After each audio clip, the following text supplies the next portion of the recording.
The thunder roared like a warning from the heavens. Grace, soaked to the skin, stood at the golden gates of the Maxwell mansion. She clutched her small sack of belongings tightly to her chest, her heart pounding harder than the rain beating down on the rooftop above. Just yesterday she had been scrubbing floors in a run-down eatery, praying for something, anything, to change her life. Today she had been hired as a maid in the richest house in Lagos. "Your room is at the back. No loitering," barked the senior housekeeper, Madame Linda, with the warmth of cold stone. Grace swallowed her pride. She had to do this for her younger brother back home in the village. Her mother had died begging for medicine they couldn't afford.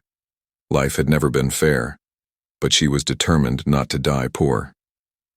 Meanwhile, upstairs, billionaire Richard Maxwell poured himself another drink.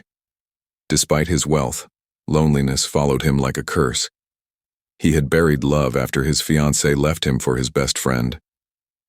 Now, the only warmth he knew came from whiskey and work. Neither of them knew. This night, this storm, and one accidental meeting would forever change their lives.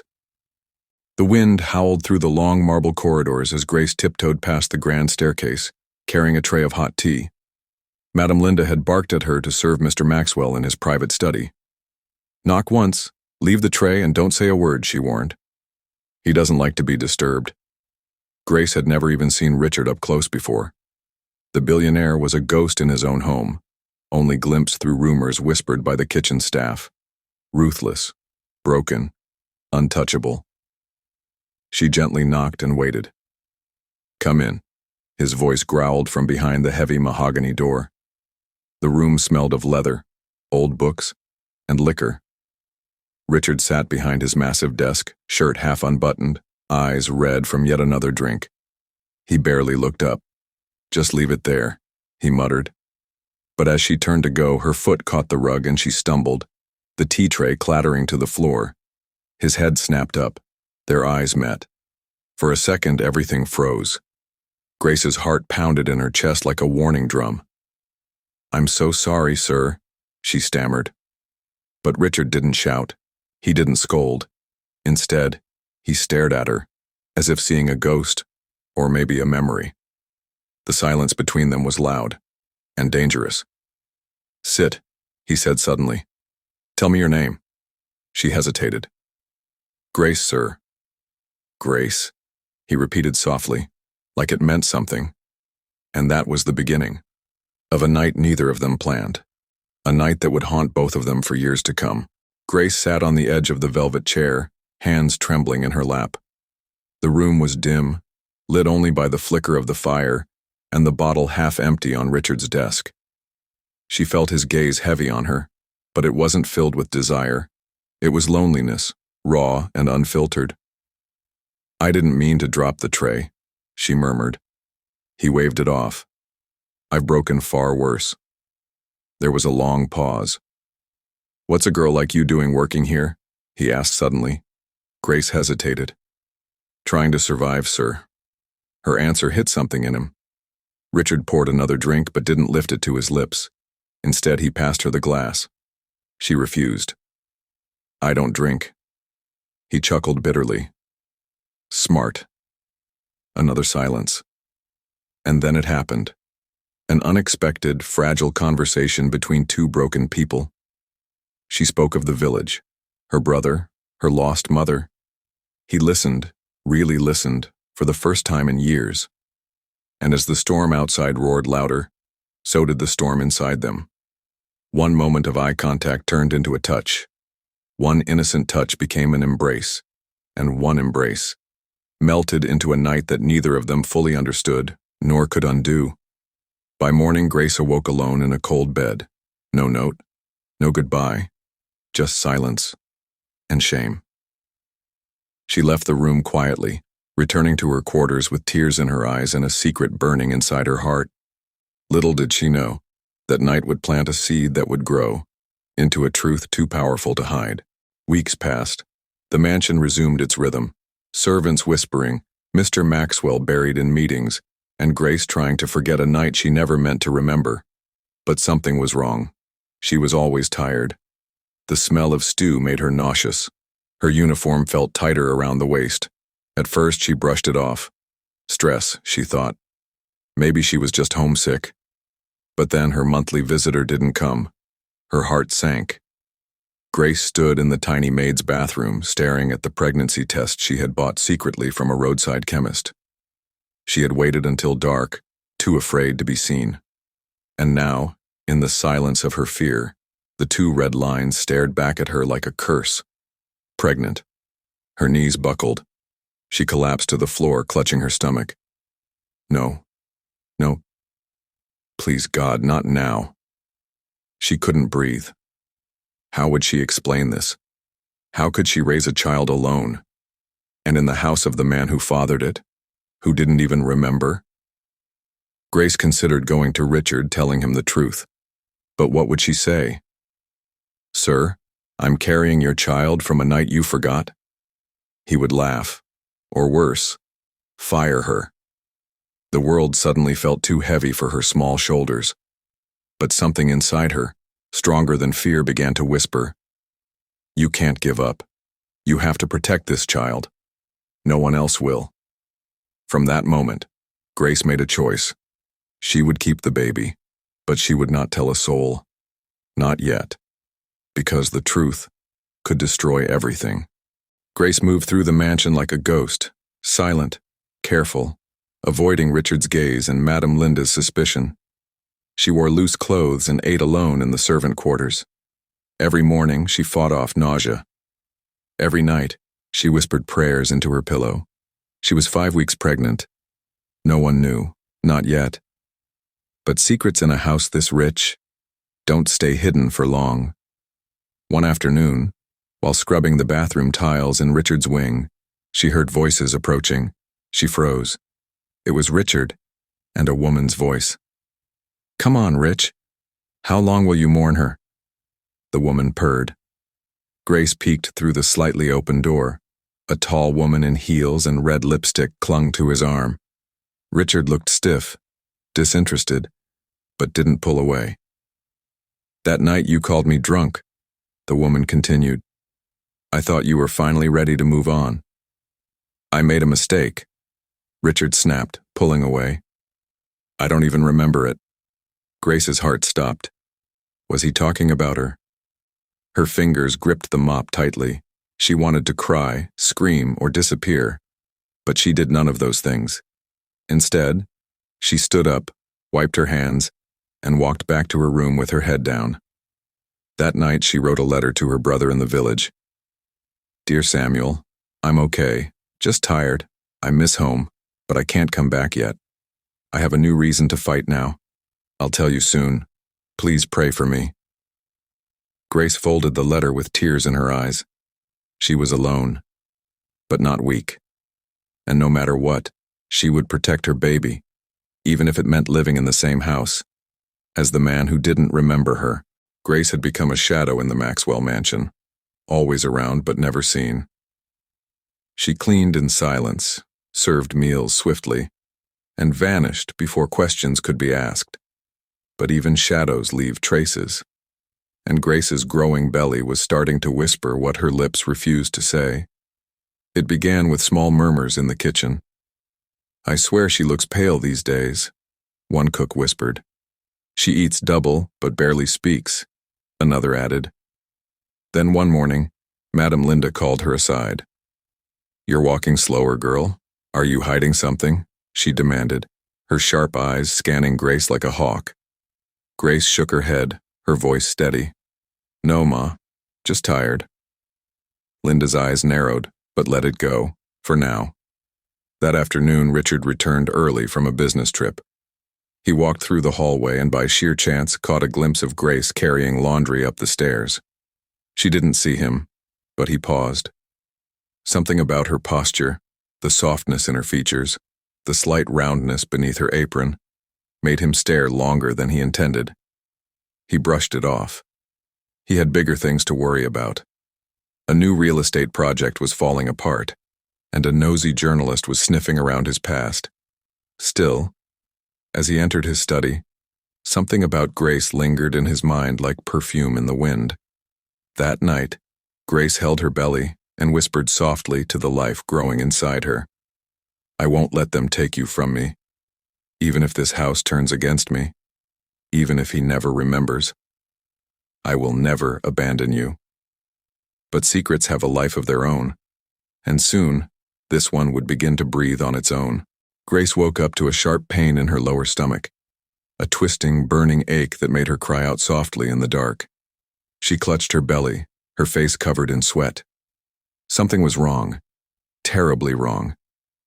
She tried to stand, but the dizziness knocked her back onto the thin mattress in her cramped maid's room. Then she felt it, warm and wet between her legs. Blood.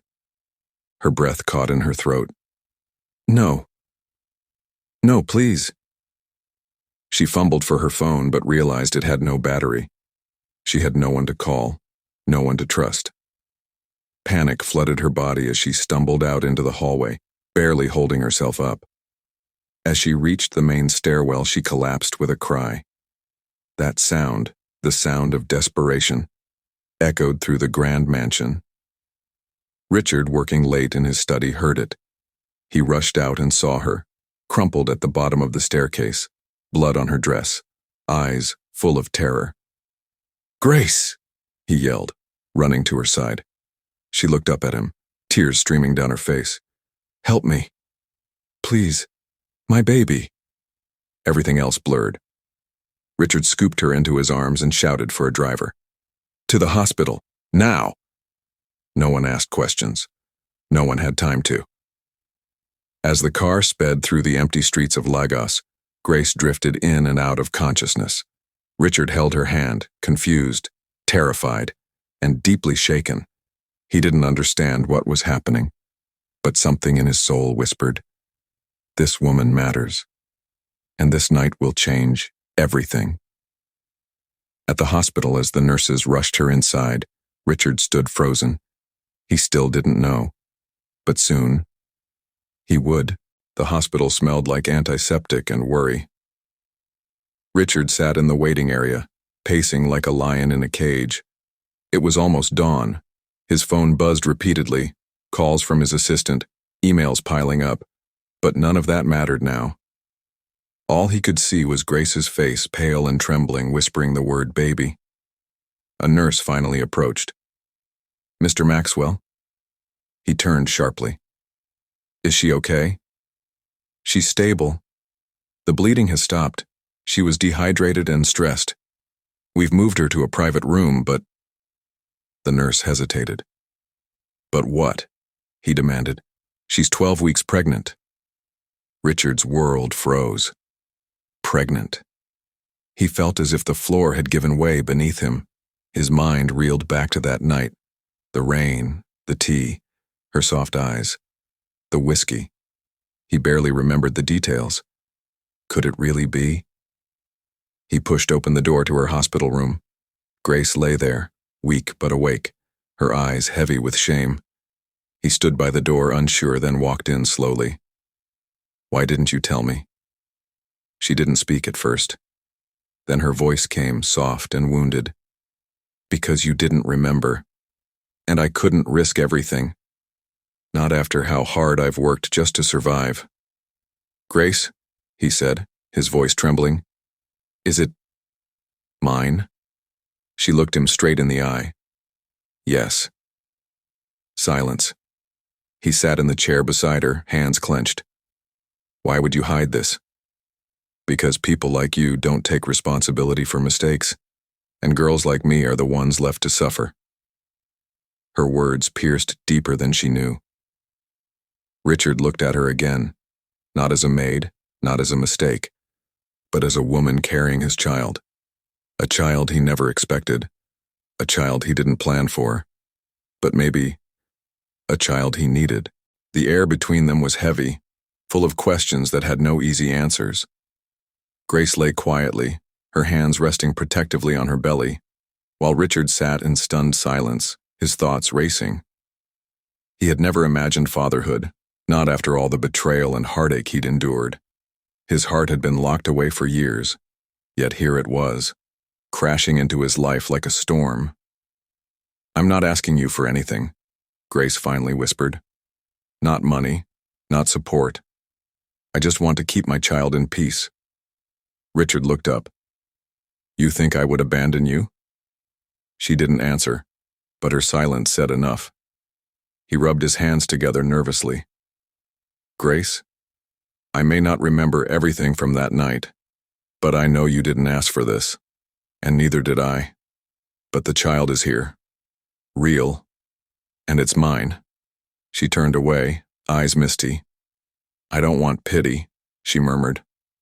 I'm not offering pity, he said, his voice steadier now.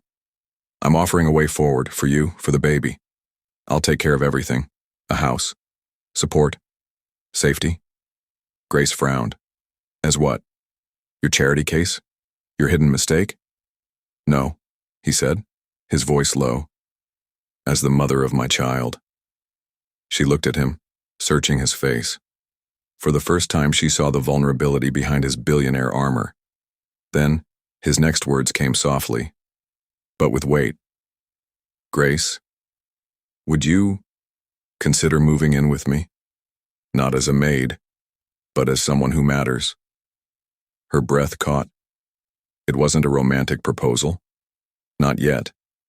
But it was something more dangerous. Hope.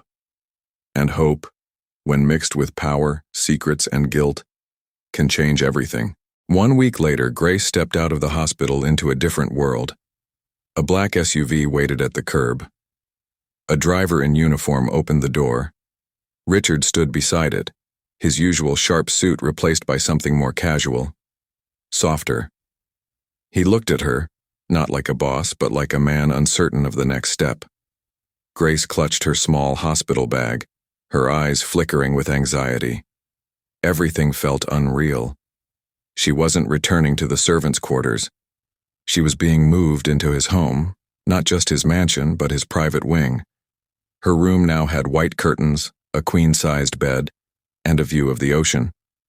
For the first time in her life, Grace didn't have to fetch water or scrub floors. But strangely, the luxury felt suffocating. She sat by the window that evening, watching the sun dip below the Lagos skyline. She was alone. Again. Richard had been distant since the hospital, checking in with texts, sending doctors and fresh fruit, but never staying long. Grace began to wonder, was she a guest, a prisoner, or something in between? Later that night, he knocked gently and stepped inside. Are you settling in? I guess, she replied softly. He cleared his throat. I know this isn't easy, but I want you to be comfortable. Safe. She nodded, then turned to him. And what happens when the baby comes? Do I just disappear into one of your estates with a monthly allowance? His face twisted slightly. I don't know yet, but I want to do the right thing. Grace gave a sad smile. Sometimes doing the right thing means facing what you fear most, not hiding behind money. Richard left quietly, troubled by her words. And for the first time he realized, this wasn't just about a child. It was about a woman who refused to be forgotten. The mansion was quiet, too quiet. And in that silence, both Grace and Richard were drowning, but in very different ways. Grace spent her days in soft gowns and slippers, sipping juice from crystal glasses, living in comfort she never asked for. But the isolation gnawed at her. No friends, no freedom, no purpose. She wasn't a maid anymore, but she wasn't a partner either. She was simply there. She had traded poverty for a golden cage. Each day she watched the staff tiptoe around her, some with pity, others with suspicion. Rumors were spreading, though none dared speak them aloud. Meanwhile, Richard buried himself in meetings and boardrooms, but his mind kept drifting. Every time he tried to focus, his thoughts circled back to Grace, her silence, her eyes, her defiance. She didn't ask him for anything, and somehow, that made him feel worse. One evening, he returned home earlier than usual and found her in the garden, barefoot, walking slowly. You should be resting, he said. I'm not sick, she replied without looking at him. I'm just pregnant. He sat beside her on the bench. Grace, I don't want you to feel like a stranger here. But I am, she replied calmly. This house, your world, it's not mine. A long silence followed. Then she added, You think money fixes everything, but what I need, you can't buy. He looked at her, wounded. Then tell me, what do you need? Grace turned to him, her voice steady. Truth, respect, and a chance to live, not just exist in the shadow of your guilt. Her words struck him like thunder, and for the first time, Richard realized something terrifying.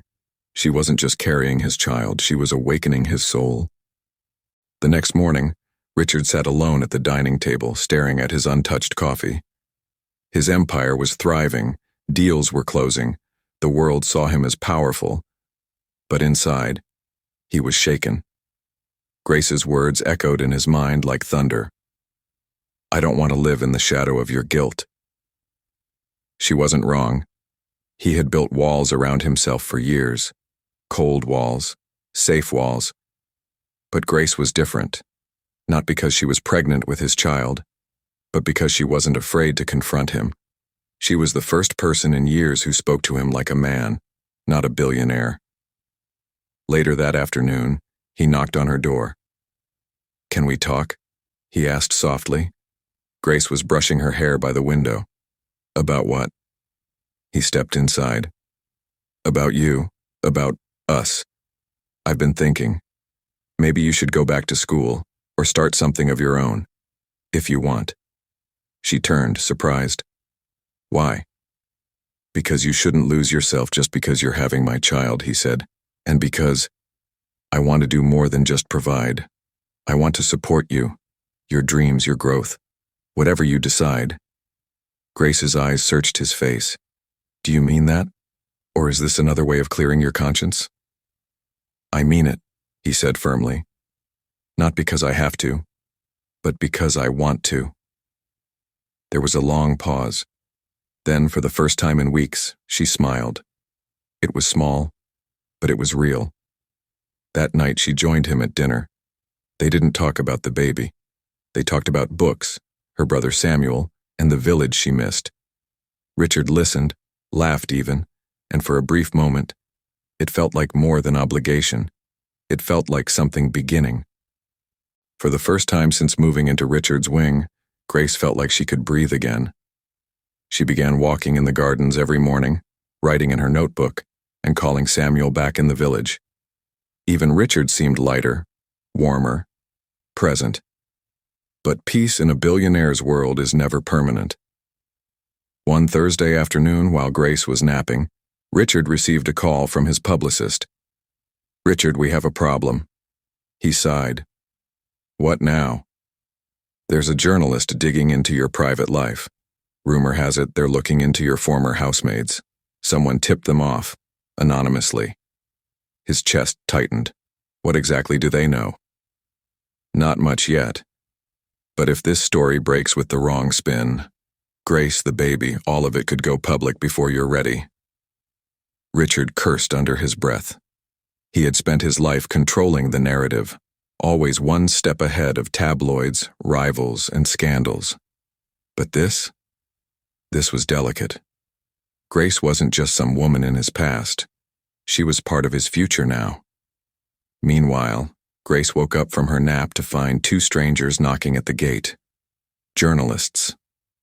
The security guard turned them away, but not before she heard one of them shout, "Does the billionaire Maxwell have a secret heir with his maid?" Her blood ran cold. That night, Richard returned home early. He found her pacing, shaken. People were at the gate, asking questions. I know, he said, and I'm going to fix it. How? She snapped. By hiding me again? Locking me in another room? No, he replied. This time I'm going to protect you properly. No more secrets. She looked at him, unsure. Are you saying that because of me? Or the scandal? He stepped closer. I'm saying it because I care. That was the first time he'd said it. Not an apology, not a proposal, just truth. And it changed everything. 2 days later, Grace woke up to find a new tension in the mansion. Staff whispered more quietly. Phones buzzed more often. Richard's meetings became longer. Yet through all of it, he stayed in touch, checking on her, eating dinner with her, walking with her after dark. But Grace wasn't stupid. She knew the peace they were enjoying was temporary. That evening, Richard called her into the study. A laptop sat open on his desk, and beside it, a printed draft of a press release. "I want you to read this," he said, handing it to her. Grace skimmed the words. Richard Maxwell confirms he is expecting a child with Grace Williams, a former member of his household staff. The two are cooperating respectfully and looking forward to co-parenting the child in a safe, private environment. She looked up slowly. "You're going public?" "Yes," he said. "Before someone else twists the story. I won't let them paint you as a scandal, or our child as a mistake." Her chest tightened. She never expected this kind of courage from a man like him. The kind who used to hide behind silence and security guards. But still, her voice trembled. "What does this mean for us, Richard? Are we a family? Are we just two people bound by circumstance?" He looked at her deeply. "I don't have all the answers, Grace, but I know this. I don't want to run anymore. I want to do right by you. And I want to know you, outside this mess." Grace stared at him for a moment, unsure whether to cry or smile. "You still don't remember that night, do you?" she asked. "No," he admitted. "But you're trying to honor it anyway." "I'm trying to honor you." The room went quiet. In that silence, respect bloomed. And in that moment, Grace realized she was no longer a hidden mistake. She was becoming visible. The next morning, it was everywhere. Blogs, news channels, social media. Billionaire Richard Maxwell confirms he's expecting a child with former maid. Grace Williams, from housekeeper to mother of a billionaire's heir. Is this love or responsibility? Grace sat on the edge of the bed, phone in hand, reading through headlines she never imagined would exist. Headlines about her. Her name, her face, her story, now public property. Her phone buzzed nonstop. Missed calls, messages from old classmates. Even her father's cousin from the village, whom she hadn't spoken to in years, sent a long message asking for help. She felt exposed, stripped of privacy. But strangely, she didn't feel ashamed. Richard entered the room, phone in hand, jaw clenched. "They're going to twist this story every way they can," he muttered. Grace stood slowly. "Let them." He blinked. "What?" "I'm done hiding," she said firmly. "Let them write. Let them gossip. I've lived through worse than rumors." Richard looked at her, surprised and proud. That evening, she sat down with her brother Samuel over a video call. His eyes were wide with excitement.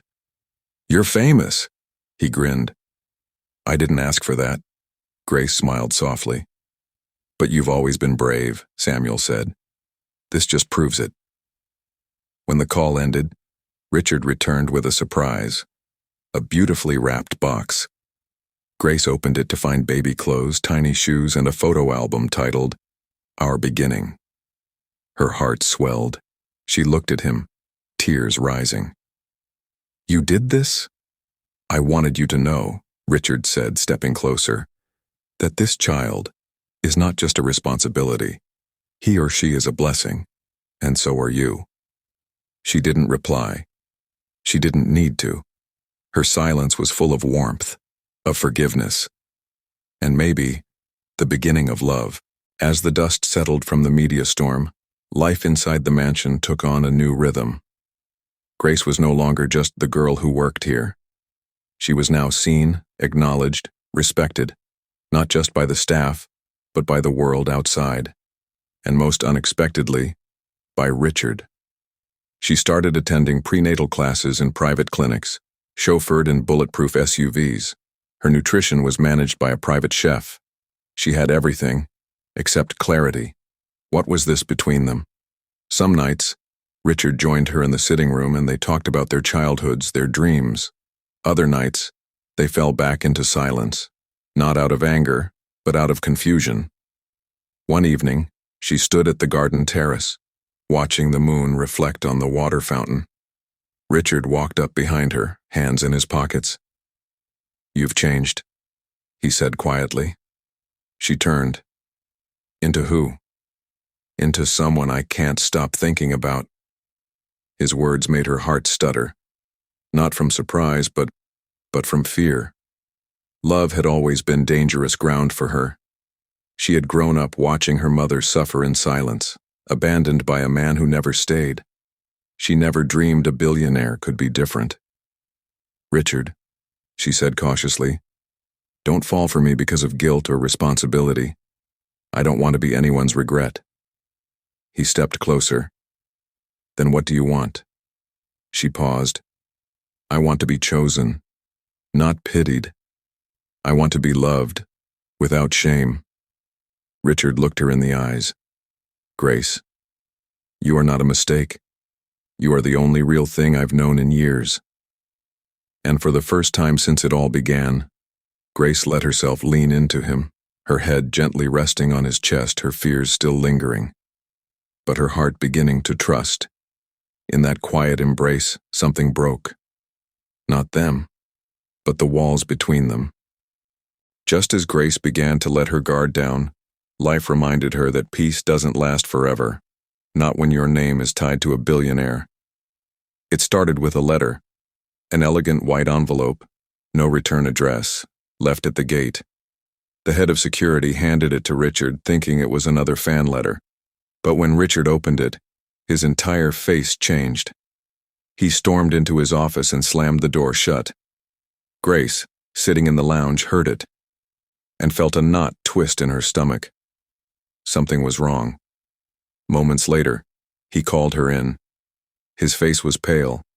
He handed her the letter. She read the words slowly, her eyes widening with every line. "Richard, your new maid turned mother has secrets. Ask her about the man she left behind in the village. Ask her why she really came to the city. You may be the father of her child, but you're not the first to believe her lies." Grace froze. The letter fell from her hand. "Is this true?" Richard asked, voice tight. Her lips parted, but no sound came. "I'm not accusing you," he said. "I just want the truth." Grace looked down, then back at him, her eyes filled with old pain. "There was a man," she said, "before I came here. He was kind at first, then controlling, violent. When I refused to marry him, he threatened to ruin my family. So I ran. I came to Lagos with nothing, just a bag and fear." Richard sat back, stunned. "I wasn't hiding it because I lied," she said. "I was hiding it because I was ashamed." He was silent for a long time. Then he walked over, knelt beside her, and took her hands. "Grace, we all run from something, but you ran toward something better, and that's courage." Her tears spilled freely, not from pain, but from the weight of finally being seen. She had told the truth, and he had stayed. The peace that followed was fragile, like glass waiting to shatter. Grace finally felt safe, and her belly had started to show clearly now.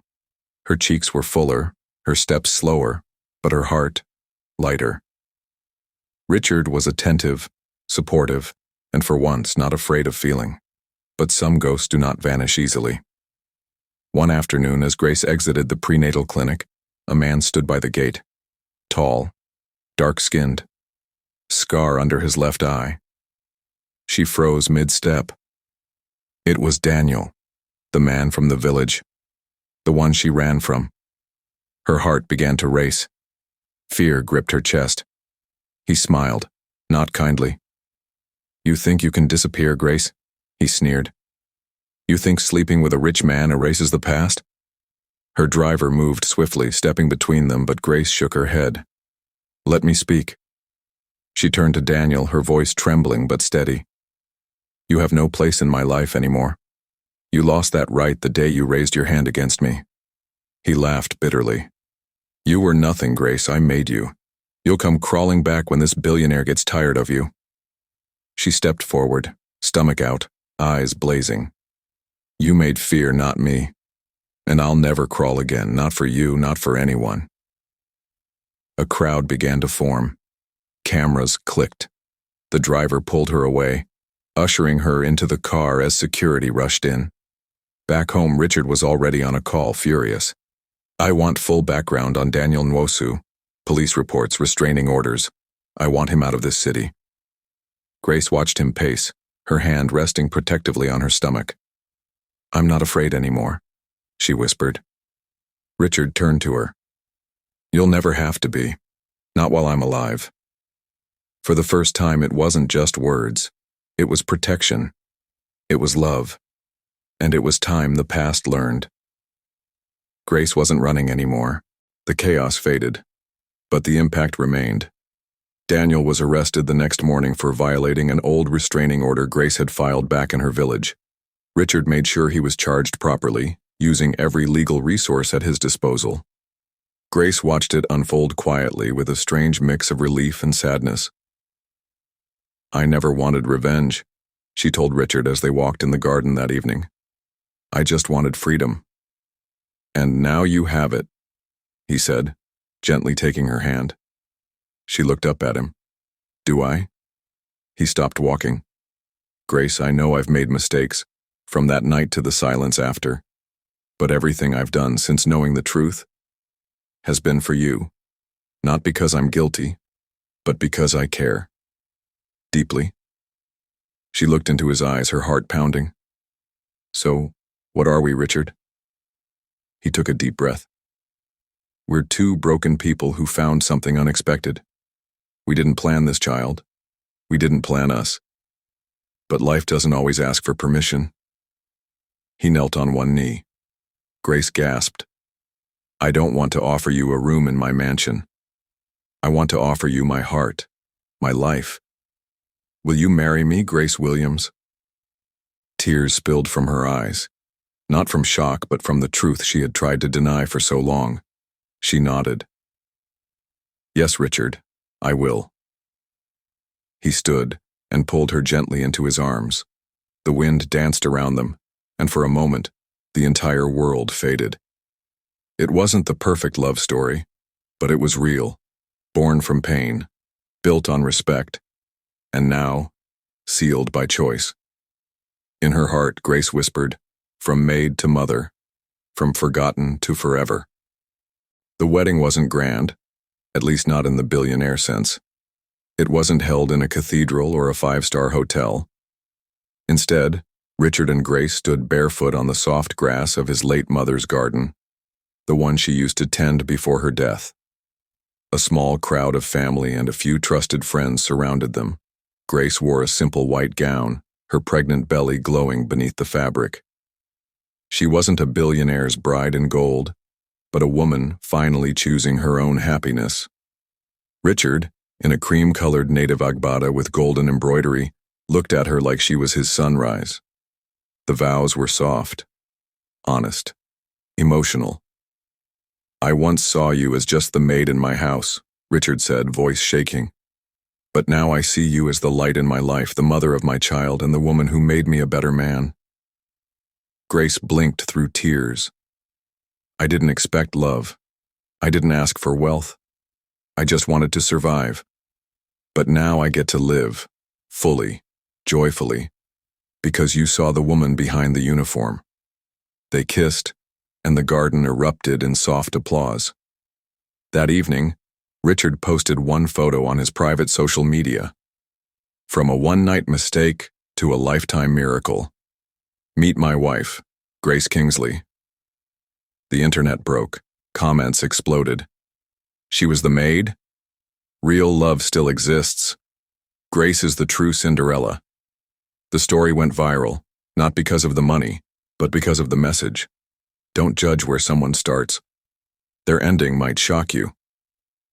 9 weeks later, Grace gave birth to a healthy baby boy. They named him Ethan Destiny Kingsley, because nothing about their journey had been ordinary. And on the quiet nights when the mansion was still and baby Ethan slept between them, Richard would often whisper, "You were never just a maid. You were the woman I didn't know I needed."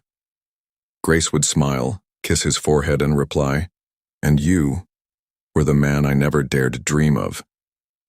Dear viewers, you just heard a story that carries a powerful lesson, one that could change someone's life, open a mind, or heal a heart. But if you walk away without liking, sharing, or subscribing, it's like silencing the voice of our ancestors who passed down these tales. Don't let their wisdom fade. Don't be the reason the next person never hears this message. Like, share, subscribe. Let the story live on. Thank you for watching.